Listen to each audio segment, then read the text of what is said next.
맨 마지막은 아는가? 라는 제목으로 하나님의 말씀을 전하도록 하겠습니다.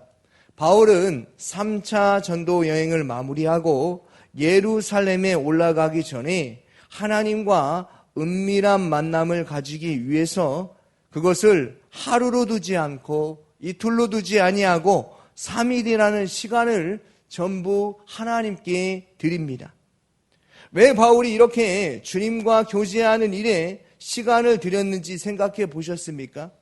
그것은요, 그동안에 자기의 열심으로 살아가 보았지만 인간의 한계가 있음을 알게 되었기 때문입니다. 그러니까 하나님을 떠난 인생이 될 수가 없음을 그는 알게 되었기 때문이라는 것이죠. 바울의 인생은 어떠했습니까? 잘잘못을 따지는 인생이었습니다. 세상 사람과 똑같이 율법적으로 누군가를 정죄하고 죽이고 가두는 일에 최선을 다했습니다.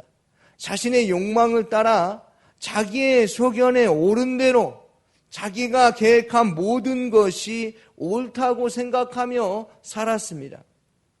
그런데요, 바울이요, 예수를 만나고 나니 그의 삶이 어떻게 됩니까? 완전히 변화된 것입니다. 예수를 알기 전에 어떤 인생이었습니까? 하나님을 믿는 자들을 비박하는 데 1등 공신입니다. 스데반을 돌로 쳐 죽이는데 앞장섰던 자 아니겠습니까? 우리식으로 말하면요, 내 마음에 들지 않는 자를 심판대에 세우고 여러 사람들과 함께 한 사람을 공격하는 거죠. 그리고 비난하는 거죠. 비방하는 거죠.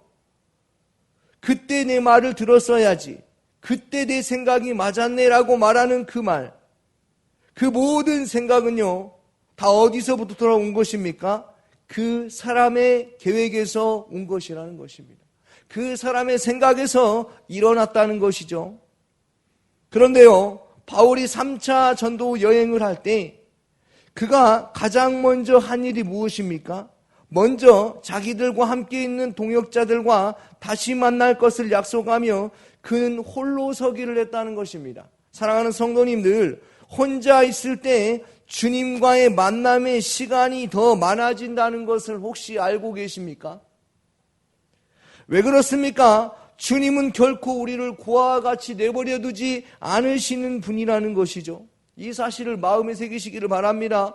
혼자 있을 때, 그런데 우리는 어떠합니까? 혼자 있을 때 잡다한 생각이 나죠. 혼자 있는 것이 외롭고 그동안의 염려를 다 끌어다가 걱정하지 않습니까? 혼자 있다가 결국 어떻습니까? 극단적인 결과를 치르는 일들도 많습니다. 왜 그렇습니까? 내 생각이 앞서가기 때문에 그렇습니다. 주님이 나와 함께 하심에도 불구하고 내 생각이 앞서가는 것이죠. 오늘날 사람들이 큰 소리 치는 것이 무엇입니까? 그것은 내가 이렇게까지 죽을 만큼 고생했는데 왜 결과가 이 정도냐라는 것이죠. 왜 그런 것입니까? 결과를요, 주님이 만들지 아니하고 내가 만들어서 그런 것입니다. 본문에 보면 바울은 3일길을 누구와 함께 시간을 보냅니까? 하나님과의 시간을 보냅니다. 그냥 몇 시간, 잠깐 짜투리 시간을 낸 것이 아닙니다. 야곱이 하나님과 씨름한 것처럼 오늘 아버지께서 맨 마지막이 무엇인지 알려주지 않으시면 저는 주님을 절대로 놓지 않겠다는 그 심정으로 주님을 붙잡고 또 붙잡고 우리 친구가 되시는 하나님의 말씀하여 줄 때까지 그는 하나님과의 만남의 시간을 가졌다는 것이죠. 사랑하는 성도님들, 주님과의 만남의 시간이 얼마나 되십니까?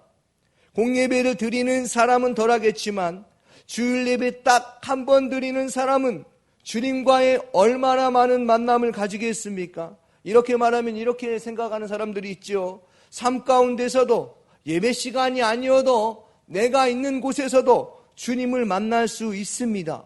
물론 맞지요. 그런데 그 시간을 다 포함하면 과연 하루가 됩니까?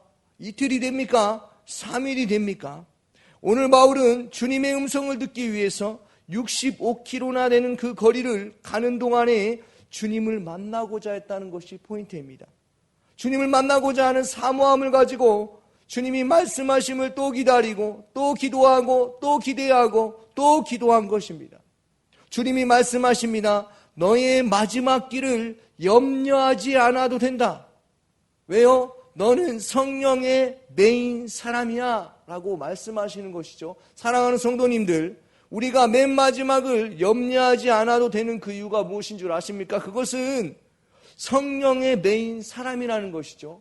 이 말은 늘 주님이 우리와 함께 하십니다. 그러므로 우리는 곁길로 갈 수가 없어요. 곁길로 갔다가도 다시 주님의 말씀으로 하여금 다시 돌아올 수 있는 인생이라는 것입니다. 우리가 잘 아는 말씀, 이런 말씀 있지 않습니까? 빌립보서 4장 6절 7절인데요. 아무것도 염려하지 말고 다만 모든 일에 기도와 간구로 너희 구할 것을 감사함으로 하나님께 아뢰라. 그리하면 모든 지각에 뛰어난 하나님의 평강이 그리스도 예수 안에서 너의 마음과 생각을 지키시리라. 아멘. 성령의 메인 사람의 인생은요, 어떤 인생이라는 것입니까? 모든 지각에 뛰어난 하나님의 평강이 그리스도 예수 안에서 너희의 생각과 마음을 지켜주신다라는 것이죠. 그러니까 우리 인생은 세상에 질질 끌려가는 인생이 아니라, 죄의 멍에를 짊어진 자들이 아니라, 우리의 인생은 하나님이 함께하여 주시는 인생이니 죽음도 겁나지 않게 된다는 것이죠. 죽음의 끝도 주님과 함께입니다. 천국 문을 열어주시는 주님과 영원한 삶을 누리며 사는 존재가 되었다는 것이죠. 이 맨 마지막을 알기에 우리가 넘어지고 쓰러져도 다시 일어날 수 있는 것입니다. 그리고 알게 되는 것이 있죠. 나의 힘으로 되어지는 일이 하나도 없구나. 사랑하는 성도님들, 가정을 누가 세워주셨습니까? 누가 결혼이라는 제도를 만드셨습니까? 누가 가정의 아내를 삼으라고 말씀하시고 가정의 남편에게 복종하라고 말씀하셨습니까? 주님이시죠. 직장을 누가 주셨습니까? 하나님께서 주셨습니다. 그러니까 처음부터 저와 성도님들의 인생은 하나님이 만드신 세상에 복의 근원으로 살게 하셨다는 것입니다. 혼자서만 사는 인생이 아니라 주님이 함께 하시는 것은 너무나 당연하고, 항상 우리 곁에 동역자가 있으니 믿음의 말로, 사랑의 말로, 진정성이 있는 말로 하나님과 교제하도록 돕는 자로 살게 하셨다라는 거예요. 바울은 최종 목적지가 희미한 현실, 그 위기의 침체에 빠진 디모데에게 날카롭게 예리하게 말합니다. 디모데후서 4장 1절에서 2절인데요. 하나님 앞과 살아있는 자와 죽은 자를 심판하실 그리스도 예수 앞에서 그가 나타나실 것과 그의 나라를 두고 엄히 명하노니 너는 말씀을 전하라. 때를 얻든지 못 얻든지 항상 힘쓰라. 범사의 오래 참음과 가르침으로 경책하며 경계하며 권하라. 아멘. 바울은 사명자인 디모데에게 말을 하죠. 아무것도 모르는 인생으로 살지 말고, 어영부영 살지 말고, 될 대로 되라는 그런 허무한 삶을 살지 말고, 힘들다고 도망치지 말고 주어진 하루를 최선을 다해서 살아라. 그리고 말합니다. 말씀을 전하라. 너는 사명자다. 전해라. 때를 얻든지 못 얻든지 전해라 라고 말하는 것이죠. 그들이 말씀을 전할 때에, 복음을 전할 때에 그 말씀을 듣고 믿든지 안 믿든지 그것은 네가 할 일이 아니라 앞장서 가시는 주님의 일이니 걱정하지 말고 복음을 힘써 전하라고 사랑하는 아들 디모데에게 말을 하고 있는 것이죠. 바울은 자신이 사랑하는 아들 디모데에게 죽기 직전에 이렇게 말합니다. 디모데후서 4장 6절과 8절인데요. 쉬운 성경으로 읽어드리겠습니다. 나 바울은 이미 부어드리는 제물처럼 피 흘려 죽게 바칠 때가 되었고 그리하여 이 세상을 떠날 때가 다가왔습니다. 지금껏 나는 선한 싸움을 다 싸웠고 달려갈 길을 다 끝냈으며 나의 믿음을 굳게 지켰습니다.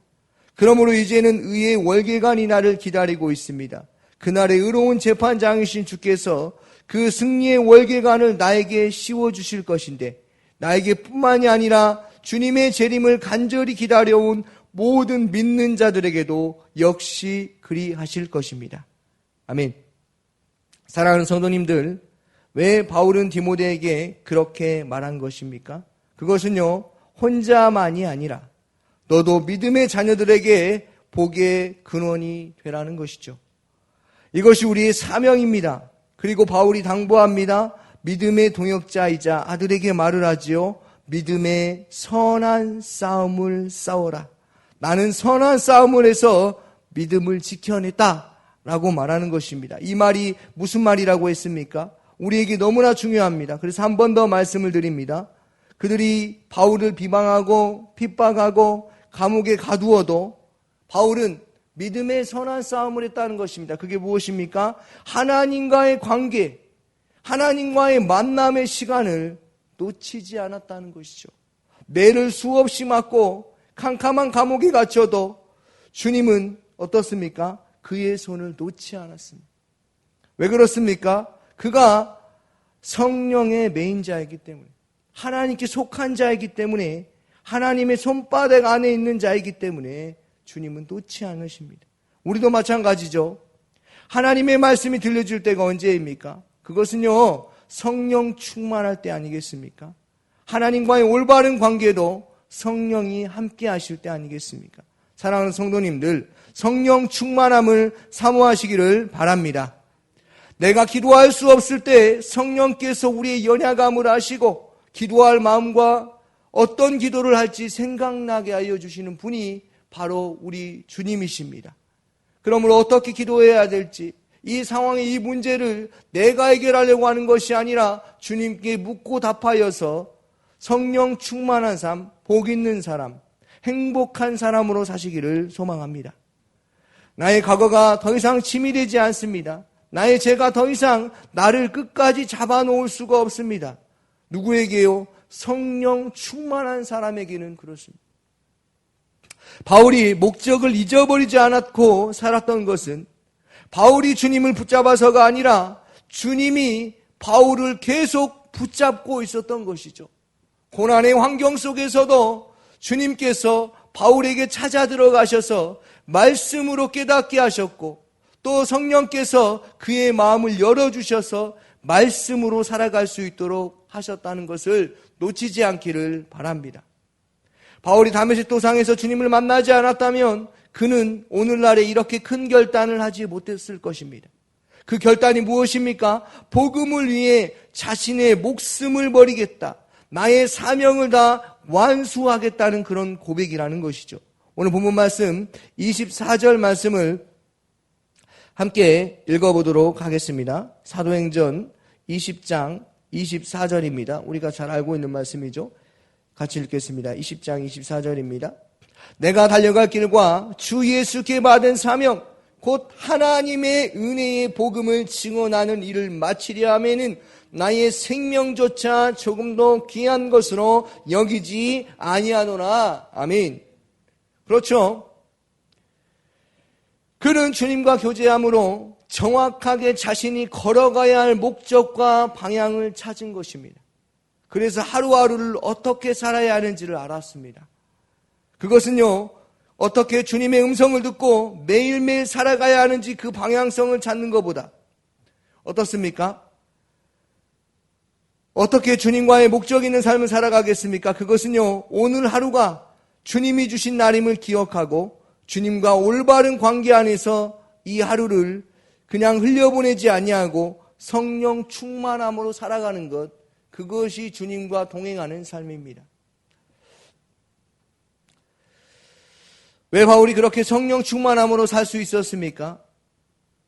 그가 오늘날 성령 충만함으로 살아갈 수 있는 이유가 무엇입니까? 그것은요, 예수가 우리 인생에 뛰어들어와 일하셨고 이제 그 구원받은 백성으로 살게 하셨기 때문에 바울도 우리도 그렇게 하루하루 감사하며 살아낼 수 있는 것입니다.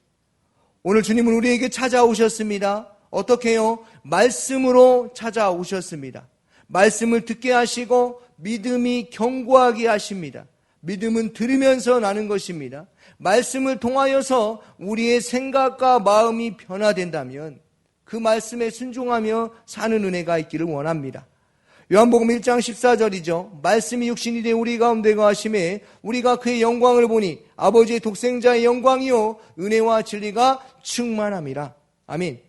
말씀이 우리 가운데 거하실 때 뭘 알게 된다는 것입니까? 아버지의 영광을 알게 돼요. 그 영광은 바로 하나님을 알게 된다는 것입니다. 하나님이 내 인생에 이렇게 찾아오셔서 내 삶에 이렇게 일하셨구나. 하나님이 내 인생을 책임지셨기 때문에 내가 지금 이렇게 복받은 자의 인생, 하나님께 속한 자의 인생으로 살게 하셨구나라는 것을 깨닫게 하십니다. 바로 그때 알게 되는 것이죠. 나의 삶은, 나의 인생, 이 모든 것은 하나님의 은혜였구나. 진리가 나를 자유케 하는구나. 이것을 알게 된다는 것입니다. 그러므로 이제 우리는 더 이상 죽지 않을 인생입니다. 썩어지지 않을 인생입니다. 왜 그렇습니까? 예수가 죄로 인하여서 죽은 우리를 살리셨기 때문에 그렇습니다. 내가 죄를 이겨낼 감당할 힘은 없습니다. 대항할 힘조차도 없습니다. 그러나 예수가 사망 권세를 다 깨뜨리시고 사단의 머리를 깨부수셔서 승리하셨기에 이제 우리는 주 안에서 자유함을 누리는 인생이 되었다는 사실을 기억하시기를 바랍니다. 사랑하는 성도님들, 바울의 인생 우리가 너무나 잘 알고 있지 않습니까? 그렇다면 그 인생을 보면서 그런 인생을 살았구나라고 교훈으로만 끝나지 마십시오. 바울의 그 인생을 통하여서 그가 어떻게 할 때 그가 성령 충만했는가? 그가 어떻게 할 때 복음을 전하기를 힘을 썼는가를 아는 은혜가 있기를 바랍니다. 우리의 맨 마지막을 우리는 알고 있습니다. 그것은 내가 사업에 크게 성공하고 자식들이 잘 되어서 그들이 믿음을 지켰다가 아니라 주님은 지금도 앞으로도 영원토록 우리와 함께 하심을 우리는 알고 있는 것입니다. 주님이 이 땅 가운데 오시면 잠자던 자가 먼저 일어나고 부활의 영광에 참여하는 자가 될 것도 알고 있습니다. 이것은 믿지 않는 자들은 알 수 없는 소식입니다. 한마디로 우리는 맨 마지막을 아는 자들입니다. 그러므로 현실의 문제에 걱정하며 염려하며 전전긍긍하며 아둥바둥하며 살지 않기를 바랍니다. 우리가 받은 구원은 어떤 구원입니까? 생명의 성령의 법이 지배받는 삶을 사는 것입니다. 이는 내가 지은 죄가 나의 인생과 마지막을 만드는 데서 해방되었다는 것입니다. 내가 지은 죄를 예수가 우리 인생에 치고 들어와 일하셨기에 우리 인생의 마지막도 주님이 함께 하십니다. 그러므로 사랑하는 성도님들, 오늘 하루를 기회로 삼고 오늘 하루 하나님이 주시는 그 시간 가운데, 그 하루 가운데 성령 충만함으로 주님과 뜨거운 만남을 가지며 교제하시기를 주님의 이름으로 축원합니다. 오늘 새벽에 주신 말씀을 묵상하면서 함께 기도하기를 원합니다. 성도님들의 가정과 직장을 위해서 기도하여 주시고 성찬마을, 마을장과 순장과 순원들을 위해서 기도하여 주시고 담임 목사님의 건강과 또 사모님과 자녀들을 위해서 기도하여 주시고 성령님의 인도하심에 따라 하나님께서 주신 말씀이 주인이 되어 교회를 이끄실 수 있도록 기도하여 주시고 필리핀 단기 선교를 위해서 기도하여 주시기 바랍니다. 참여하시는 모든 분들이 성령 충만함으로 준비할 수 있도록 대통령과 이 나라 이민족과 농어촌과 또 선교단체 및 기관 극동방송을 위해서 함께 기도하며 나아가도록 하겠습니다. 기도하겠습니다.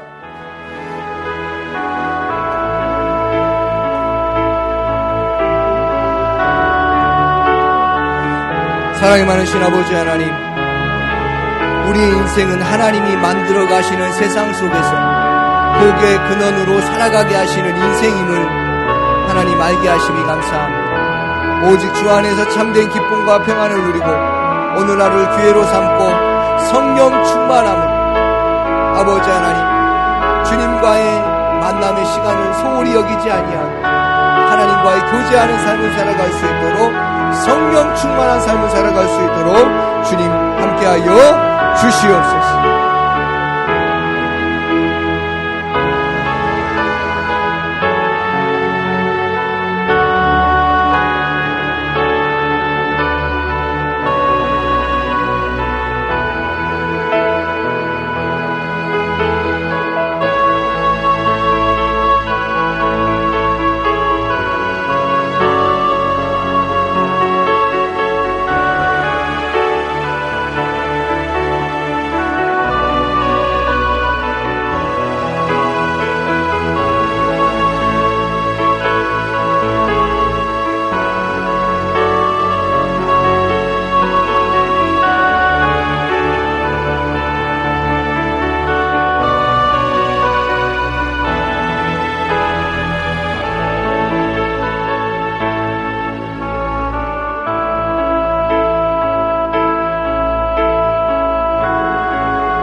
감사합니다.